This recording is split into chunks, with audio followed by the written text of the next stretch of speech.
Get ready to hear the truth about America on a show that's not immune to the facts with your host, Dan Bongino. All right, welcome to the Dan Bongino Show. Producer Joe, how are you today? It's Friday. I'm doing great, man. It is Friday. It is a Friday, or as Dana Lash calls it on the NRA TV show, a Fry-yay, which I always hear. Is that a thing? I'm so not hip into the culture stuff there, Fry-yay. But hey, listen, God bless all those folks out there in the Carolinas. It looks like it's going to be a pretty significant wind event and an even more significant rain event. So stay safe, stay frosty out there. And despite the folks on some sides say, don't say thoughts and prayers. No, prayers do matter. I believe that. And I'm not going to be dissuaded from saying that at all. So our prayers are with you. Mine are most definitely with you. You bet. And I hope everything turns out okay. But it does look like it's going to be, at a minimum, a significant rain and water event over there. And it's a big deal. And like I said, we live in a hurricane zone here. So God bless you. All right, I've got a lot to talk about today, and I want to start with something I saw on television last night that reminded me of what happened to me. It's an experience I had in the Secret Service I want to share with you. I think it's important. Before we get to that, let's get the, of course, we're going to pay for the show. We appreciate your patience with everything. Hey, taking care of your health is a commitment that can feel overwhelming. That's why I've been loving my Omax 3 Ultra Pure supplements, the best fish oil on the market. That's because with Omax 3, you just need to do one little thing to experience big health benefits, and you don't even need to think about it. Here on the Dan Bongino podcast, we discuss ways to be healthier and happier. So, of course, when tons of studies have shown that something improves your health, we got to talk about it. You probably heard about the many benefits of getting in your daily dose of omega-3s. So now I want to tell you about the purest way to get them, Omax 3 Ultra Pure, because if you're going to do something, do it right. Omax 3 Ultra Pure is the purest omega-3 supplement on the market, containing nearly 94% high-quality omega-3s. Love this product. Take it every day. There are many omega-3s on the market. This is the purest. It's concentrated. It has various health benefits in just one supplement.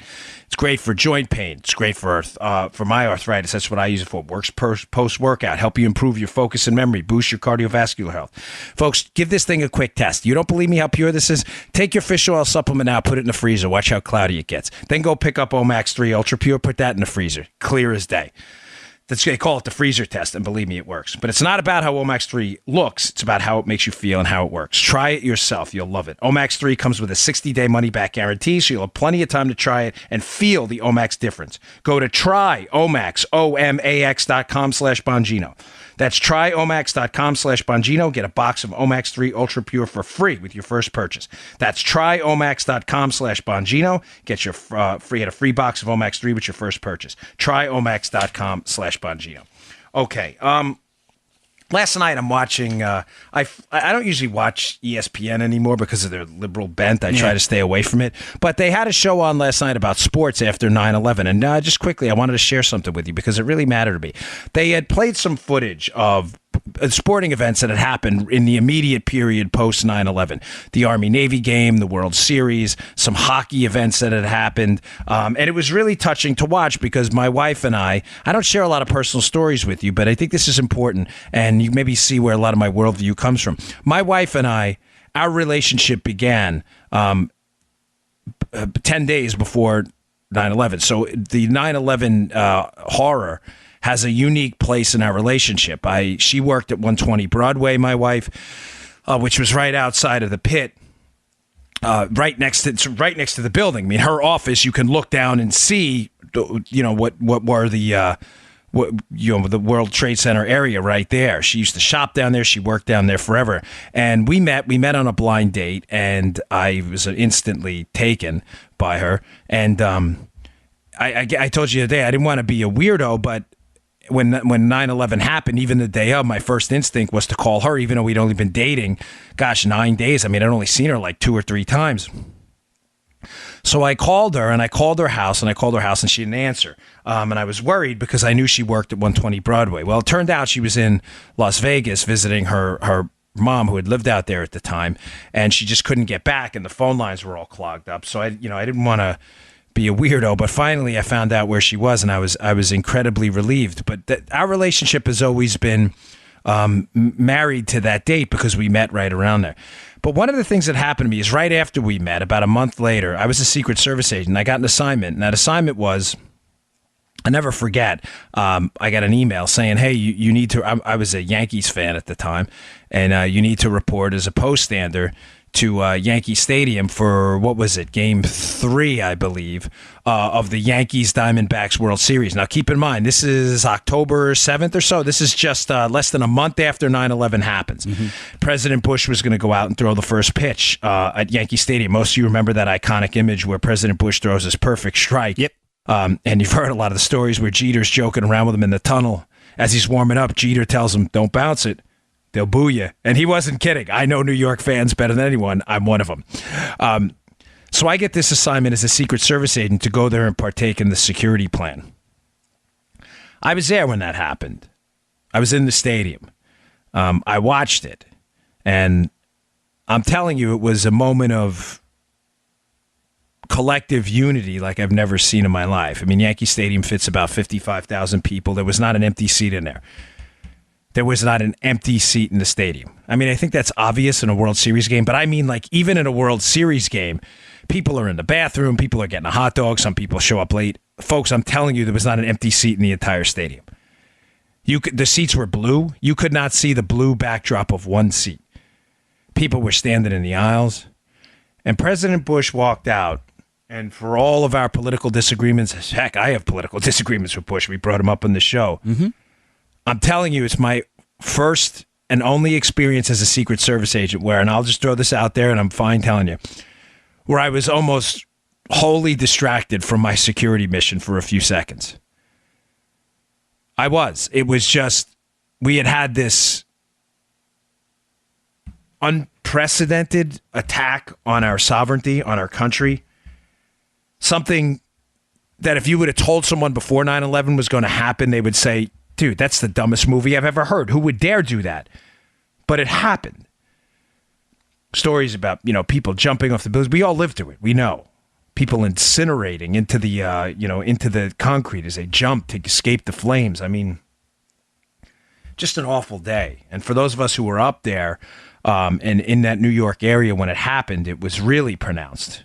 For those of you in the Pentagon or, you know what I'm talking about. It was just that much more pronounced what happened. Joe, were you on the air that day? No, I was in Siberia. No way. For Joe? Yeah, Little Joe? for Joe and Mish. Yeah, we adopted them. Yes. Wow. Someone, a viewer asked me to ask you because he said, I would like to know what Joe was doing that day. And I could tell you, I didn't, forgive me, I didn't even think to ask. I wasn't being rude at all. We got a call from the interpreter crying her eyes out. Oh, Mr. Armacosta, I'm so sorry. Oh, my God, your country is at war. I don't know what we will do. Did you know what she was talking about? I thought she was nuts. And I said, you what? found out? And then I found out. And then my next thought, believe it or not, was, how do I get out of here? Yeah, get home. I know. Sheesh. Gosh, I didn't even, I mean, it was just such a transformative moment in our lifetimes. I mean, it was up there to me with the moments you remember every detail. I mean, I'm not comparing the tragedies. 9/11 is a unique scar in our nation, but it reminds me when the space shuttle exploded. I remember every detail of it. I was in, fifth grade at the time? Yeah. So I'm there, though, at Yankee Stadium, and Bush walks out, and I'm telling you, it was the only time as a Secret Service agent I was genuinely distracted for that moment from my mission. I am in the right field bleachers. So I've got a great view of this whole entire thing. And he walks out, and I remember thinking to myself, please throw a strike, please.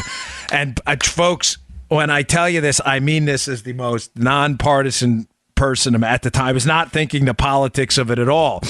I was thinking we need one collective blank you to these terrorists that tried to beat us down. And nothing would make me happier than the President of the United States, who there's no question they would have tried to kill if one of those planes would have made it to the White House, to walk out onto the mound, forgetting the politics of the moment, and throwing a laser beam down the home plate is one big collective middle finger to these jerkwads who did what they did.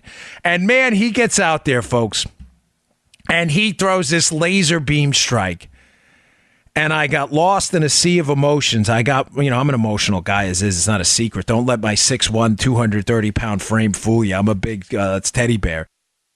I got lost in it, and everybody else did too. It was this collective sense of we were being defined by negation. I don't mean this in a negative way. I'll get to that in a second. Right after that, forgive me if I'm getting the timeline wrong because it was such a transformative moment, but it was either right before or right after. There's a flyover, and I think they were F-22s. And it was the loudest thing. I'd heard F-22s before. We use these things. We use caps and other stuff. And, we were Secret Service agents. Mm-hmm. But hearing the men with the crowd and the roar, this sound was just deafening. Right over Yankee Stadium. And I was like, yes! Yeah. Yes, you will not beat us down, you sons of bitches. You will not beat us down. You have no idea how badass this country is when you piss us off. And I thought to myself, yes. I looked next to the dude next to me and I was like, yes. And I remember a guy looking at me, giving me like a nod. And the nod, he didn't have to say anything. The nod was like, you pissed off the wrong country, you SOBs. Because we're coming. And it's going to be ugly when we get there. And then we had those military officials and Central Intelligence Agency guys on the horseback in Afghanistan. It's like, we're going to hunt you dogs down at every corner of the earth in the caves we find you in, and it is going to be a bloodbath when we get you because you have pissed off the wrong guy. You poked a bear who's hungry, who's angry, and who's been preparing to eat you for a really long time. And it's over, Johnny. Yep. Why am I bringing any of this up? Because I watched it on ESPN last night again, and I watched George W. Bush's comments now later on about it, and a guy I used to work for, Nick Trott, in the Secret Service, who was there too. He was one of the bosses that day. And I thought, we were defined by negation. In other words, we were defined by what we weren't in that moment. We were Americans. And again, I don't mean this in a negative way. We were Americans because we were not those savages. Now, we were going to kill those savages, and we were going to hunt these animals down. We were going to hunt them down, and we were going to kill them, and we were going to find them. Yep. But we weren't them. We don't run planes into buildings. We don't intentionally target innocent civilians. We conquered countries and have walked out and give them money to rebuild. Think about the Marshall Plan. We defeated and destroyed the entire Nazi army and then gave money to Europe to rebuild the country. That's what no one else does that. Mm-mm. We do that. And we were defined by what we weren't. We were defined by negation. We were defined collectively, and we were proud to say, gosh, we're the United States. What a great day. No one was saying we're a Democrat, we're a Republican, a Libertarian, conservative. None of that was happening after 9/11. And it's just sad. It's sad to watch all of that collapse. Not that this, I'm trying to get into some kumbaya moment where this moment of collective unity was going to last forever. Right. But I bring it up, and I took a note on this, and I wanted to bring it up today. Because we're defining ourselves by negation again. But that negation is American citizens looking at other American citizens and saying, we're not those guys. We actually have a group of now far leftists and socialists and others out there, and some, sadly, mainstream Democrat figures who look at other Americans and paint upon them the worst kind of slurs and labels and look at them and go, I'm taking the moral high ground because I'm not that guy. And who's that guy? The racist, the xenophobe, the homophobe, the misogynist, what I call on the show the istophobic phobophobe. Put a phobe or an ist after any word, and many on the Democrat side will call you that. Folks, it's sad to watch. It really is. It is really sad to watch. And as I watched it last night, this show, sitting and laying in bed with my wife watching it, we both, it means so much to us because it defined our relationship too. I watched it and I said to her, gosh, if we could just get back to a tenth of where we were at that time, where we could look at fellow Americans, where Democrats could look at conservatives and say, listen, these aren't bad people, they're just bad ideas. And we disagree. We think they're good ideas, of course. But you see my point, Joe, that the other side, I mean, it's a humble ask for you now, and I don't want to spend too much time on this, but Maybe if the country would be in a far different place, and you wouldn't have ushered in the era of such confrontational politics if you didn't choose to define yourself by negation against us. Maybe dial it back a bit. I get it. Listen, I got a temper. I've been known to take this fight, but I did not start this fight. I did not ask by liberal groups to be called the worst of the worst, which happens on Twitter all the time. I'm happy to screenshot them for you. I did not ask because I support the Second Amendment to be called to have people tell me I have blood on my hands. I did not ask when I'm a school choice supporter. Oh, you hate teachers. I did not ask because I support conservative American values and standing for a flag to be called a racist or whatever it may be. You did that. You did that. And if you would dial it back and just again start to maybe see that we are patriots. We do love this country. We just have a seriously different set of ideas. Maybe we could get back to 1/10 of what I experienced that day. It was a transformative moment in my life, folks. I'm telling you, I've never seen anything like it. It was just a feeling of depersonalization, that you're part of something bigger than yourself right there in that unit of people, which doesn't make sense. Or how do you get a unit of people? Something singular and something plural. It was some kind of collective feeling of, again, being defined by negation, that we're not those animals that hit us, and we're coming for you. I wish we could get back to that, some of it, sad. All right, I've got a lot to cover today.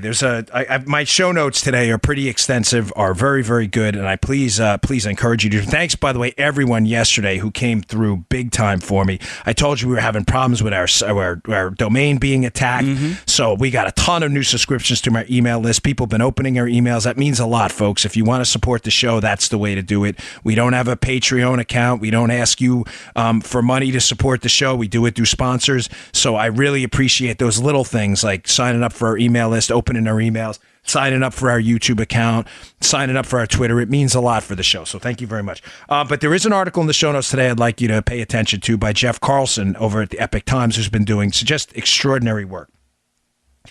And he proposes something that we've been covering for a while, but he proposes it in really good detail. The proposal is this, Joe. What else is the DOJ hiding? And I'm going to add to it. This isn't in his piece, but I'm going to add to it.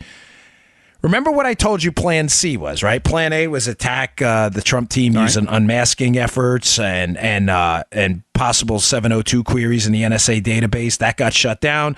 Then they went to FISA warrants. And then Plan C, when all else failed and Trump won the election, was to bring in Bob Mueller as a special counsel to clean up the mess, to make sure the American people never saw the abuses that went on the DOJ. But Carlson's piece brings up a great point. What else, Joe, are they hiding over there? And I got to tell you, if you pay attention to Cheryl Atkinson's timeline, which she has up on her website, I bring it up because he references Cheryl Atkinson in the piece, Carlson, you start to ask yourself questions, Joe, that is the DOJ resisting declassifying and unredacting a lot of this data? Because this FISA abuse is not just about Donald Trump. Folks, the Carlson piece is a good one, and I want to spend a little bit of time on this because this is important, and it's Spygate related, but it's not a Spygate story specifically. Keep in mind the question we're asking. Yes, we know the FISA system was abused to spy on Donald Trump, or his team at a minimum, Carter Page. That's a documented fact.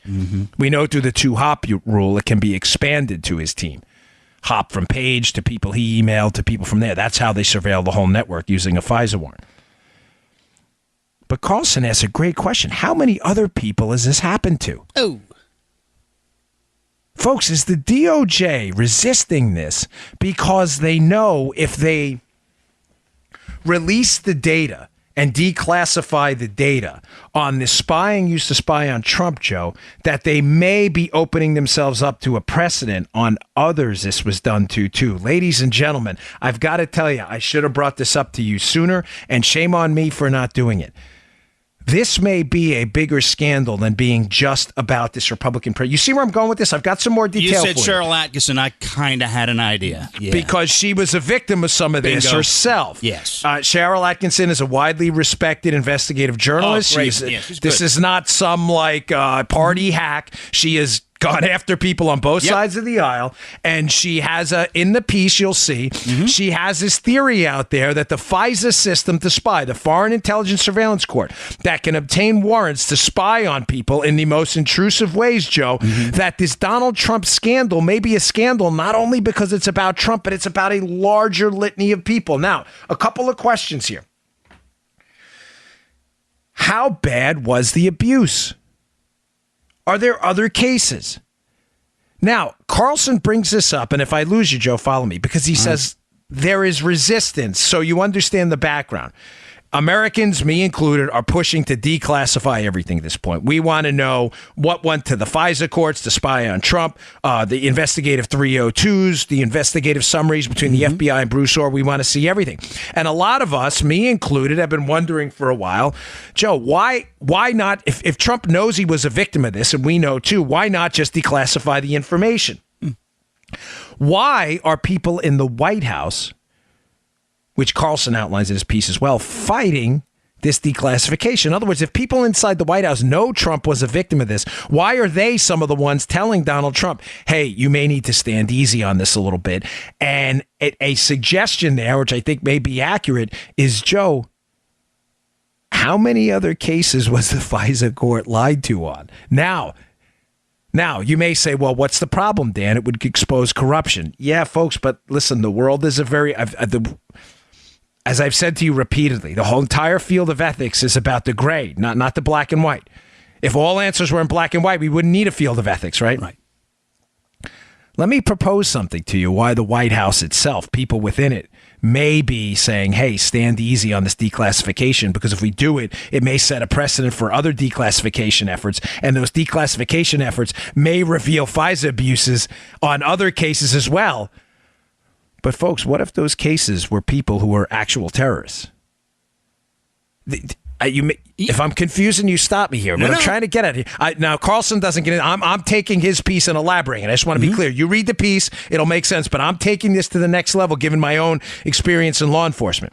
What I'm suggesting to you is it's clear that the FISA process was abused for Donald Trump. Right. It may also have been abused for other people who turned out in the end to be legitimate bad guys. The problem now is the egg on the face of the government if some of these FISA abuses are exposed and the FISA abuses were used to nail legitimate bad guys. You may say, well, what's the egg on the face? The egg on the face is that they basically lied to the courts. Right. They may have lied to the courts to gather information to get the bad guys. So it creates an interesting conundrum for the Justice Department in the White House saying, well, we've got this guy, terrorist, whatever, we've got this guy locked up, or we've got this guy on a watch list, but we use the FISA process, and some of the information came from sources we then use later on other broken cases who were not good sources. So now what do? We expose this guy as a bad source, which shows our information may be crap, which we may, which we may have given to other governments too. In other words, hey, watch out for this guy, terrorist A. Yeah. And you see what I'm saying, folks? And then the government starts going, these other governments, hey, you gave us that information about terrorist A and terrorist B, but now you're saying some of the information turned out to be bogus that you used in the secret court you have. And what are we supposed to believe here? Right. We're with you. Folks, I'm not here to give you simplistic, easy explanations, and I'm certainly not suggesting they shouldn't declassify it. You know I've been pushing for that for a while. I insist on that now. That my stance has not changed one bit. Again, I'm just trying to give you a bit of a layered, more detailed approach than simplistic, 140, 280 character tweets. Declassify. Yes, let's declassify, but let's understand what else may be going on here. It's a sage point. And Cheryl Atkinson's work on it is good. It's really good. And when you read how there may be other examples here, you understand why now. Now it makes sense why there's been a delay. So just to recap a bit, because I want to get to some other issues here too. And Carlson does address in the piece. Issue number one. This FISA abuse process, abusing these courts to spy on people, may not only be about Donald Trump, folks. It may have happened to other people. Some may have been legit bad guys. Some may not have been. Either way, if the information presented to the court was using sources and methods that are now broken, and we gave that information to other people or targeted other people, the government's opening itself up to some serious liability and political problems here, geopolitical problems. hey, Jordan, Israel, whatever, UK, we gave you this information on this guy, and it doesn't look so good anymore. Oh. That may be at the heart of some of this, and that may be why the White House is saying, hey, take it easy. If we declassify this, we may have to declassify other stuff too, and we're setting a very dangerous precedent. That's problem number one. Problem number two with the declassification of the information in the FISA warrant and others is, what about insubordination? This is a serious problem, Joe. In other words, if somebody at the DOJ, now I'm willing to take that chance. I'm not the president, so it doesn't really matter. But I think the nation's need to know at this point outweighs anything else. But there's a serious concern, according to the piece, about insubordination. Meaning, Joe, you're the AG or the DOJ or the DAG, the DAG, and I say, Joe, declassify it, and you say I'm going to resign, and then 10 people join you. That becomes a very serious political problem for Donald Trump. Again, folks, I'm not suggesting they shouldn't declassify. Understand where I stand on this. Not at all. I'm simply suggesting to you that on my show, I prefer to give you a more wider spectrum of ideas about what's going on so you understand the problem, so you're not, debating like a liberal. Texas, low taxes suck. That's the depth. They're an inch deep and 42 miles wide. Understand that there may be other problems here, and the Trump team may be concerned about the political ramifications of mass resignations if they declassify. Again, I don't think that's going to happen, but it is out there. I told you about precedent. If they set the precedent, there may be other cases, so we can knock that one out because I want to get some other stuff. And then finally, the elections. We're now in that 60-day window where the Department of Justice would rather not impact elections, which I find almost laughable given their indictments and prosecutions, and potential prosecutions of these two Republican congressmen. Again, I'm not suggesting they didn't do anything wrong. I'm just suggesting I thought we were supposed to stay out of politics for 60 days, right. Let the voters decide, and then prosecute them afterwards. I'm just saying, are the rules or are they not? So again, not suggesting they shouldn't declassify it, but one of the reasons they may be giving is, Mr. President, if you declassify now, it'll give the appearance in violation of Department of Justice election meddling rules that are, again, laughable, that you're meddling in these midterm elections. Copy? Yeah. So it's a really, really good piece. I have it in the show notes. I strongly encourage you to read it, and it'll give you a more in-depth knowledge of the full spectrum of problems surrounding the declassification. So when you and I discuss it on the show, you'll understand that there may be a hang-up. Now, having said that, how bad was the abuse? And how long has this FISA process been going on, this FISA abuse process? Chuck Ross has an interesting tweet out there about the Washington Post and the New York Times show that I brought up before. I think it was it Lee Smith or Carlson who pointed out, or the Last Refuge guys? I'm not really sure. But when they reported on the FISA date initially, the Washington Post and the New York Times, in other words, the original FISA warning against the Trump team, Chuck Ross has a tweet out and he has images of it. What's fascinating, Joe, is that both the New York Times and the Washington Post made the exact same mistake. The first FISA against Carter Page was not issued until October 2016. But the Washington Post and the New York Times, according to their sources, both reported that the FISA was issued in the summer of 2016, and both had to issue corrections. What does that tell you? Folks, I can tell you what it tells me, that there may have been an inside operation, a canary trap. There was information being leaked out to select people with the wrong information. Those people with the wrong information, when they relayed it to their sources, were given specific dates that were wrong. So when they leaked it to the Times and the Washington Post, they would all have the date wrong, and then the people who leaked it would be caught. The canary trap. I always use the Miami Vice example. If I'm trying to find a leaker and I have 5 suspects, I give them all a different date, suspecting one of them is going to leak. I give them all a different date. And then one of those dates shows up in the New York Times and the Washington Post. I can figure out who leaked because I gave them all different dates. If the leak is when is Dan Bongino's birthday, and I tell 5 different people my wrong birthday, the one who leaks the wrong birthday is the leaker. This is pretty simple stuff. I mean, I'm not, folks, please, I'm not trying to talk down to anyone, but the canary trap is a tried and true method to weed out leakers, right? It's pretty clear to me at this point that the fact that the New York Times and the Washington Post both published the wrong date for the FISA and had it corrected, that they probably had the same source. Yeah. And that same source is probably part of an ongoing leak operation. And the fact that the FISA date was corrected, by the way, says to me someone close on the Crossfire Hurricane Trump investigation called the New York Times and Washington Post and said, that date's wrong, which makes it even worse. Not only do we have a leaker, we have a leaker fighting leakers by leaking. You get it? Mm-hmm. This is real. In other words, it's really bad. Yeah. So that's up in a Chuck Ross tweet, but it's a really good point that, again, how long, and I bring it up in context of how long has this FISA abuse been going on, because, and the inverse, how long has this leak investigation been going on too, folks? In other words, if it was a canary trap set months ago, right? Just how long has this been going on? We already know a grand jury's been impaneled, right? I reported to you last week about Andy McCabe. The breaking news that Andy McCabe, there's a grand jury impaneled to investigate the deputy director in the FBI and his role in all of these investigations. Yeah. I've told you to take it easy for a while. How long has this been going on? How many more people do they have ensnared in this canary trap, folks? Are there more handcuffs coming out? Are there more people going down? Joe DeGenova seems to think so.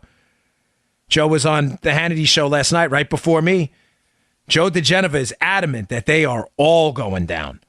His words: Comey, McCabe, Stroke, Baker, Rybicki, all of them. That's, Joe seems to think all of them are in serious trouble for this leak investigation.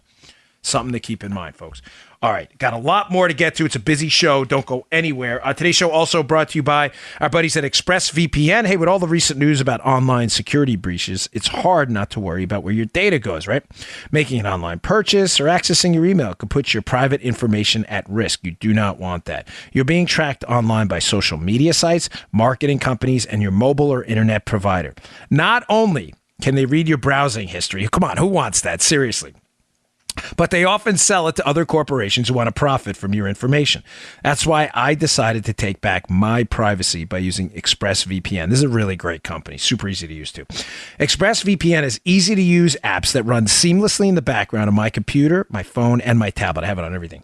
Turning on ExpressVPN protection only takes one click. ExpressVPN secures and anonymizes your internet browsing by encrypting your data and hiding your public IP address. Protecting yourself with ExpressVPN costs less than $7 a month. That is nothing for the security. Come on, less than $7 a month. ExpressVPN is rated the #1 VPN service by TechRadar and comes with a 30-day money-back guarantee. So if you ever use public Wi-Fi and want to keep hackers and spies from seeing your data, ExpressVPN is the solution. And if you don't want to hand over your online history to your internet provider or data resellers, ExpressVPN is the answer. Here we go. Protect your online activity today. Find out how you can get 3 months free at expressvpn.com/Bongino. That's expressvpn.com/Bongino for 3 months free with a 1-year package. Visit expressvpn.com/Bongino to learn more. Okay. Oh, man, Fridays. All right, here's another great story for you. I picked out of the my culling the internet today for the best stuff out there.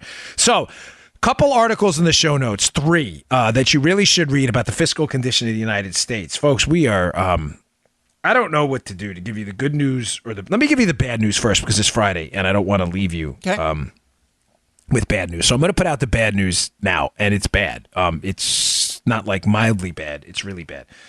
So we raised record income tax revenue up to this point. The fiscal year is almost over. Remember, the fiscal year for the government does not run the calendar year. It's not January to December 31st. It runs, what is it, October through October. It starts in October for obvious reasons. The spending levels for the following year start earlier. So we are 11 months into the fiscal year. The budget year is almost over. The good news for the government, not for you, is they raised record income tax revenue, $1.521 trillion. Now, we're down a little bit on the total tax revenue side, and I have to I brought this up in a prior episode. I want to correct this here.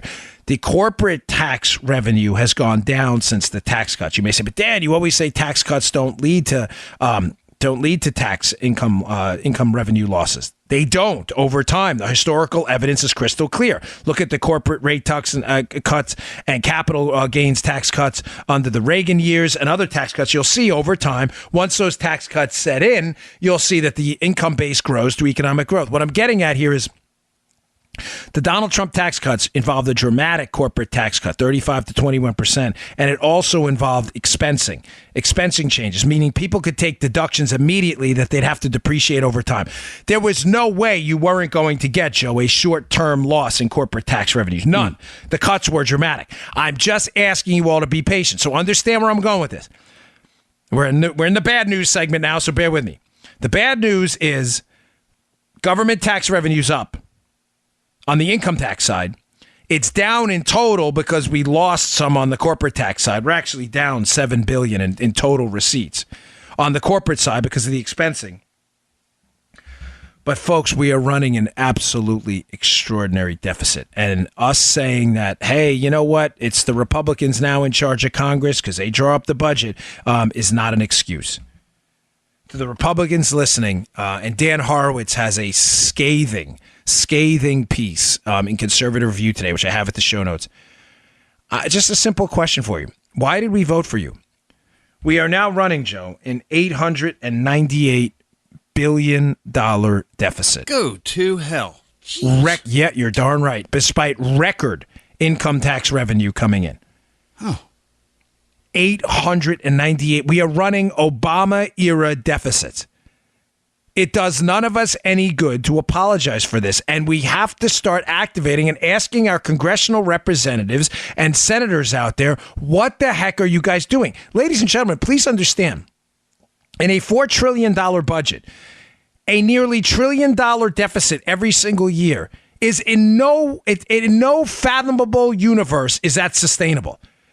We are on a guaranteed path to national bankruptcy that is going to manifest itself shortly through higher interest rates if this keep up, which are going to strangle the economy. How do you feel about paying 18% on your mortgage? Oh, that's not going to happen. Are you sure?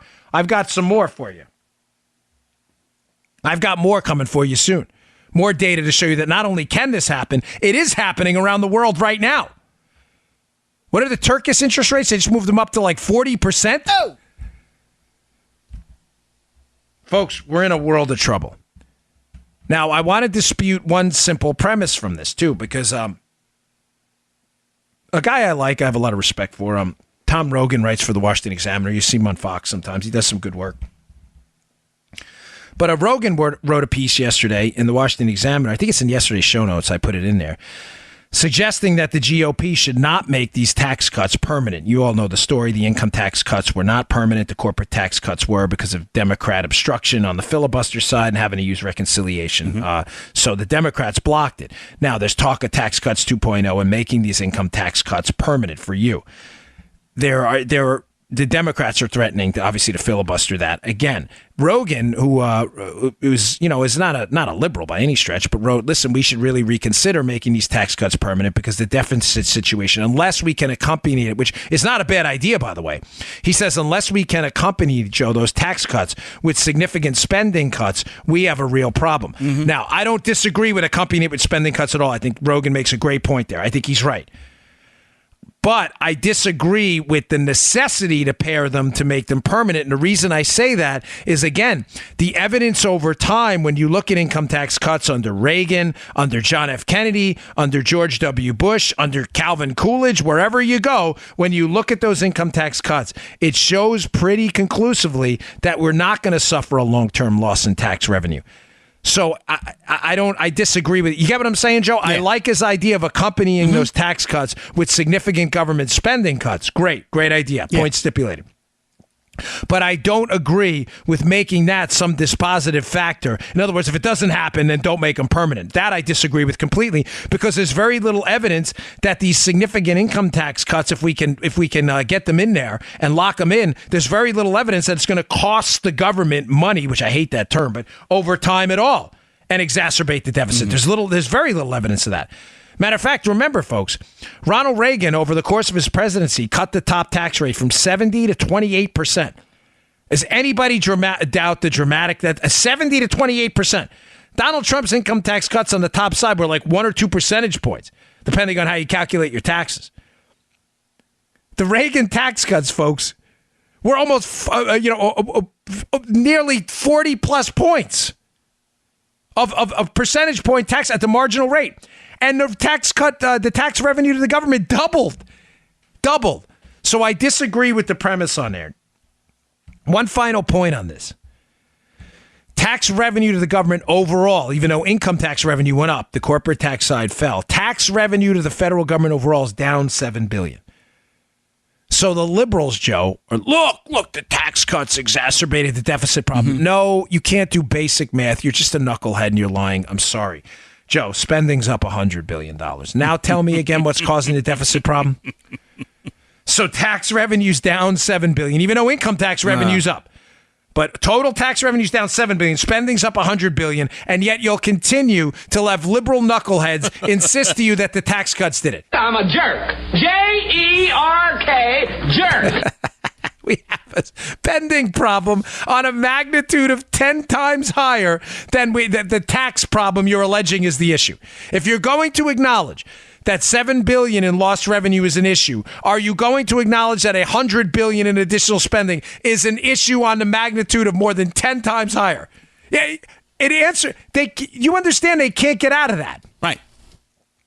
If they're going to tell you the tax cuts caused the deficit, they can't then simultaneously ignore the spending hikes, which have caused the deficit 10 times worse. This is how you pin the liberals to the ground in a debate.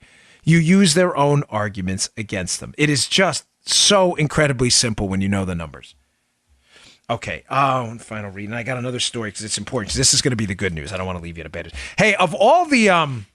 Once in a while from a sponsor, I get a freebie. They'll send stuff as samples. And this new company, I am so honored to have them on board because, Joe, they sent me a box to my house. I had no idea what it was. Yeah. And I opened it, and I was like, yeah, what the heck is this? It took me a minute to figure out what it was because we have a lot of sponsors, and I just couldn't put it together. It was a battle box. It had high-end knives, everything from camping, from utility knives, to sleeping bags, to emergency flares, to emergency equipment, to water filters, to camping canteens. I mean, it was the coolest box I have ever opened in my life. Now, most of these subscription boxes you get are really, folks, I'll be honest with you, I've seen them. They're full of junk and samples you're never going to use. Mm-hmm. It's throwaway stuff, not this stuff. Battle Box is a monthly subscription box for men, full of solid Tier 1 level gear for adventure seekers, survivalists, and outdoor enthusiasts. You will open this box like I did, like a kid at Christmas. I'm not kidding. You can see the excitement on my face. When I opened it, I was like, yeah. Listen, BattleBox doesn't do any of this sample and junk stuff. This is real stuff. It's your monthly subscription for hand-picked outdoor survival and everyday carry gear. It introduces you to the best products, new gear, and innovative companies at a much lower cost than if you were to buy them individually. Much lower. I couldn't believe it. Some of the blades in there were like $200 blades. Whoa. It's like, look at this thing. Plus, who doesn't like to get a package full of mystery adventure gear? Go to trybattlebox.com/Dan. That's try. Pay attention to the spelling, though. Try Battle. BATTLBOX. There's no E in there. Trybattlebox.com/Dan. Trybattlebox.com/Dan and pick the box you want. They start at just $25 per month. It's the coolest thing ever. Plus, they release a video for each new box so you can see what's coming and how to use it. They've shipped over 500,000 boxes, and they won the best men's subscription box of 2017. You sign up, you'll figure it out right away. Battlebox.com/Dan. Pick your box. They just $25 per month. This is the coolest thing ever. And right now, our listeners get a free tactical knife when you sign up for your first BattleBox. It's not going to be cheapo stuff. Try battlebox.com/Dan. Love that company. Okay, here is the good news. Because it is a Friday. Joe always gets excited on a Friday. Yes, I do. The good news is this. The rest of the world's economies are in such disastrous shape right now, folks. That's not good news about the world. I'm not wishing ill on anyone. But this is a comparative situation. People are going to invest where they can get returns. And the rest of the world is such a disaster that given the Donald Trump corporate tax cuts in conjunction with the GOP, Joe, on the business side, businesses from around the world are starting to drastically reconsider where to relocate their capital and their people. Where are they deciding to relocate it? The great old United States of America. Ladies and gentlemen, we have money pouring into this country like you have never seen in your life. And it is precisely the reason interest rates in this country are still unusually low. Now, I brought up the bad news first because you may be saying to yourself, if you don't have to be an economist, but if you understand even basic economics, money has a price, right? That price is an interest rate. If countries have a difficult time attracting money to their countries because their economies really stink, their governance is bad, their contractual law is bad, and the business environment isn't healthy, what do they have to do, Joe? They have to raise interest rates to basically guarantee a return on their investing in their economy. Does that make sense? Everything has a price. Yep. The price to invest in a country that's high risk has to be high. The reward, excuse me. So if you're going to invest in whatever, country X, and country X has crappy governance, terrible contractual law, bad business environment, high taxes, the return better be 20-30% for you to invest in it. You get what I'm saying? Yeah. The United States interest rates are still so unbelievably low, despite our catastrophic debt situation I just told you about. Even under this Republican Congress spending money like drunken sailors, and that's an insult to drunken sailors, right? We still have low interest rates. This is the good news, because money from all over the world is piling into the United States right now because everywhere else is just so sucky right now. I can't think of a better word. Now, I have a couple articles on this too in the show notes today. I'd like you to read them. The emerging markets right now are having a legitimate currency scare. Places like Turkey, Argentina. We've seen this happening around the world where they've had to up interest rates 10, 20%, 30%.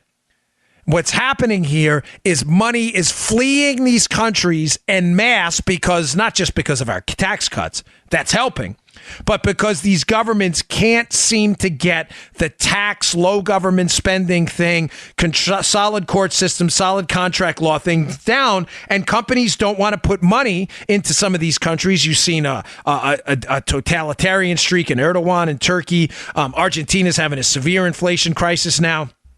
And what's happening is businesses are taking the money, Joe, and they're flying it out into the United States. Not physically, but you get the point.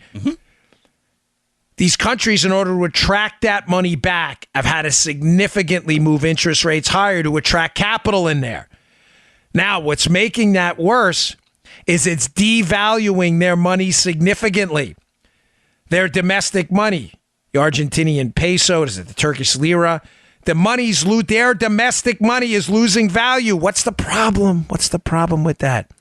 And why is the business environment going to get worse for them? And we saw this in Mexico back in the 80s. Folks, this is bad. A lot of these people and businesses in Turkey and in Argentina and elsewhere in these emerging markets took loans, Joe, denominated in dollars, our dollars. Oh, boy, is that bad. Why? Because now as our money gets stronger, right, and their money gets weaker and weaker, they have to pay back those loans in dollars. But if 5 years ago you paid back $1, 1 lira for every dollar, but now the value of your Turkish lira is in the can, and you have to now pay 30 liras to get $1, folks, I've got news for you. Paying back those loans denominated in dollars going to cost you 30 times more. Yep. Simple math. You see what I'm saying? Sure. Your dollar bought this in the past. It bought you one. Your lira bought you $1 US. Now your money's in the can. The country's economy's falling apart. Now it takes 30 of them. Now you got to go scrounge up 30 times more to pay off those loans. We've already seen this around the world. We saw it with some East Asian countries, with Mexico. Folks, this is a real problem. I'm saying that because you're going to see, I believe, this capital flight get worse and worse, which I'm not wishing ill on any country around the world. Having a global economic crash doesn't help anyone. I'm just saying with this emerging, and it hasn't spread like contagion yet, just to be clear. It's really an emerging market phenomenon now. I'm just saying that because the good news on a Friday is this money is finding a home. It's finding its home here, which is going to result in heavy investment in American companies, heavy investment in the workforce, heavy investment in training, in capital, in real estate. You're going to see a lot of investors scooping up homes. I think if we can just please, and I'm not using the Lord's name in vain here, please give some divine inspiration to some of these guys up on the Hill who are just chumps and cannot get a hold. If we can just get a hold of our spending situation. Read Dan Horowitz's piece. It is a scathing review of this GOP budget, which is no different on substance from a liberal Democrat budget. None. If we could just get a hold of this outrageous spending situation, ladies and gentlemen, we could be looking at a couple decades of United States economic prosperity we have not seen since the mid-'80s. But we have got to get a cap on this spending because this emerging market crisis and worldly crisis is not going to last forever. Sooner or later, these countries are going to get their act together. They don't always, but most of them do. When they do, the United States may not be that option anymore. And when that flow of money dries up, we don't want to be the ones charging a 30% interest rate for a mortgage. Our economy you would throw a monkey wrench into everything. It would explode everything. So the good news is we're the best option. The bad news, we may not always.